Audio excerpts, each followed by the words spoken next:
Welcome back, ladies and gentlemen, to our first investigation into the paranormal. Today we will be diving deep into the St. Louis Cemetery number 1. We will talk about its history, who's haunting there, and experiences people have had.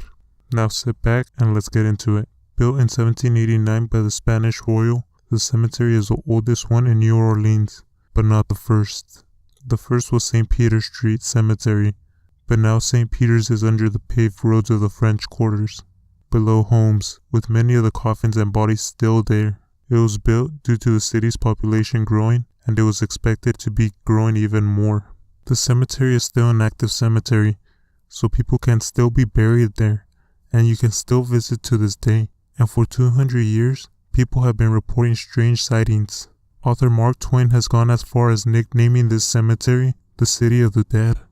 Due to its appearance, the cemetery just has a look of old age, as their cement pieces cracked, graffiti all over, and when the sun goes down, it gives a whole different vibe.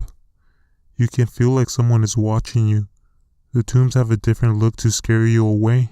With over 200 years of being open, the cemetery has buried a lot of people, which is very difficult to say who haunts the cemetery now, so we will be diving into the ones that are known to be haunting this location.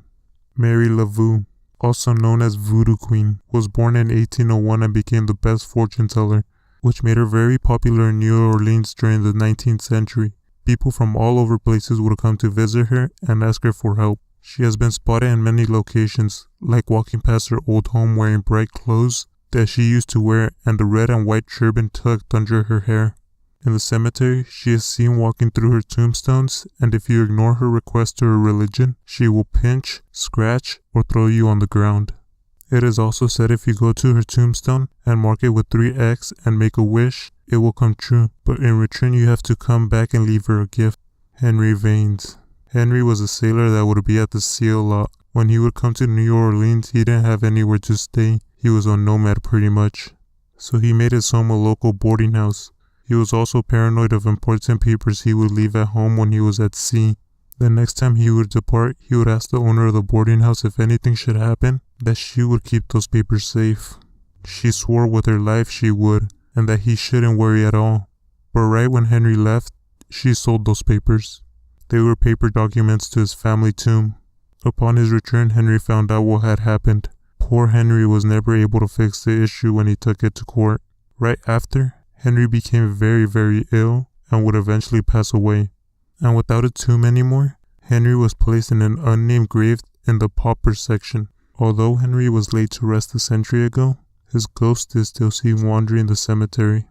He is described as a tall man with blue eyes, and has also walked up to tourists asking if they know where the Vigans tomb is, as he is having trouble finding it. He is also seen in funerals standing over the widow asking, "Is there any more room for me?" Another lost ghost haunting St. Louis Cemetery number 1 is the Alfonso. Like Henry Vanes, it seems that the spirit of Alfonso is only hoping to find a place to rest his soul. His spirit has been known to take a visitor's hand and put it with his and pull them to a complete stop. Smiling widely, he asks them to bring him home. But what home is he referring to? That remains unknown, though his apparition has been seen gathering the flowers off of other graves and placing them over his tomb.